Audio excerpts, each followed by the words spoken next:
That's for sure. And he didn't The even play the Vanilla fourth Vic. quarter. Vanilla Vic, baby. That's as named by Saquon Barclay. Danny Dimes finally threw his first pick this Finally. Sunday. Yeah. But they still won. They still bounced won. back. Yeah. Beat the Sorry, go ahead, Cardinals. Matt. Do your thing. Sorry. Yeah. No, you're good. Stepping on your thing. No, we can talk on whatever. But yeah, the Colts beat the Cardinals 31-27 in a game that I don't think it should have been that close, but it was, I don't think the Colts played as good as they could have, but they still won, which is showing that game they played against the Raiders was just so dominant, but they're still just, they're tough to stop. But Didn't Colts like have you're a bunch saying, of injured players too? a couple, yeah. Well, also the Cards have to take a real deep look in the mirror at Kyler Murray because he didn't play last week, and the offense and Brissett looked better. Yeah, Brissett looked better. Yeah. Like he looked better than Kyler has.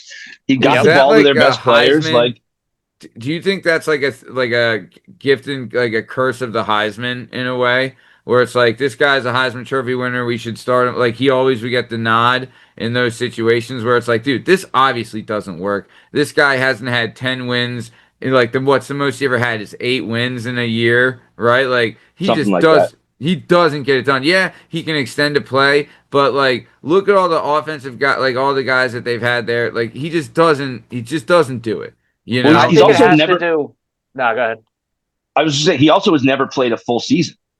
Like you pencil him in for missing 3 to 5, 2 to 4 games every year, like easily. And it's hard for organizations to move on when they spend that high of a draft pick on a player. They're almost like way more hesitant to admit, like, okay, this ain't working.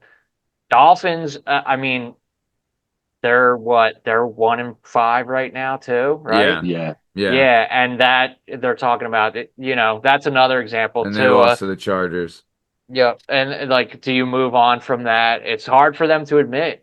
That was their guy. They spent a pick on it and everything. Well, like, also you got to think too, like, who's gonna step up? Is the number 2 guy better than Tua? Like, you know what I mean? Mm-hmm. And then also that's another injury-prone guy. And then, like, how do you work? Like, it's so hard to introduce someone, especially in a complicated system like Miami. And then you lost your best offensive weapon, and he's not coming back.